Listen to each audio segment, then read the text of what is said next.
এই চেয়ারগুলো এত ওজন করা হয়েছে যেন তুলে নিক্ষেপ করা না হয়, সেই জন্য মনে হয় লোহার শিকড় দিয়ে ওইটা বাঁধা।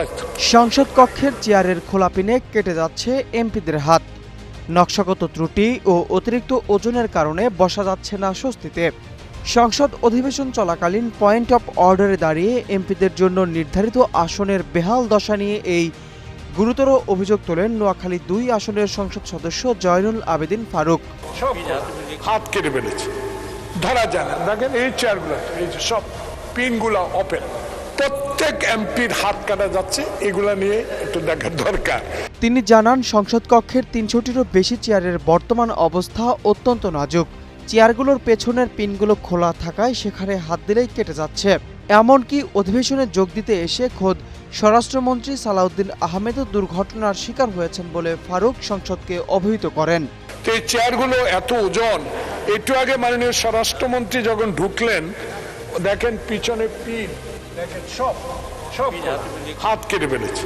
এই সংসদ সদস্য বলেন, ত্রুটিপূর্ণ নকশার কারণে চেয়ারের পেছনে প্রায় ৩ ইঞ্চি গ্যাপ থেকে যায়।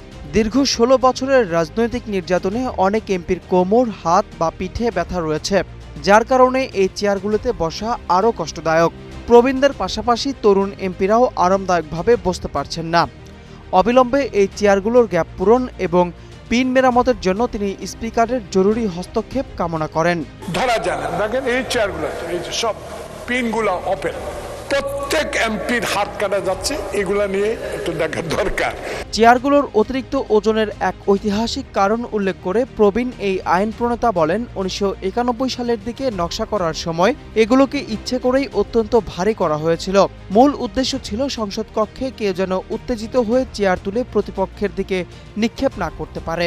এই চেয়ারগুলো এত ওজন করা হয়েছে যেন তুলে নিক্ষেপ করা না হয়, সেই জন্য মনে হয় লোহার শিকড় দিয়ে ওইটা বাঁধা।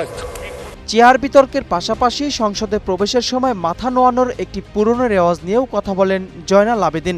তিনি বলেন, সংসদে মাথা নুইয়ে প্রবেশের বিষয়ে জামায়াতের একজন এমপি কথা বলেছেন এবং এই বিষয়ে স্পিকারের একটি সুনির্দিষ্ট সিদ্ধান্ত দেওয়া উচিত। জবাবে স্পিকার হাফিজউদ্দিন আহমেদ বলেন, সংসদে প্রবেশের সময় মাথা নোয়ানোর এই নিয়মের বিষয়ে তিনি পরে সিদ্ধান্ত জানাবেন। নূর ইসলাম, নিউজ ডেস্ক, গ্লোবাল টেলিভিশন।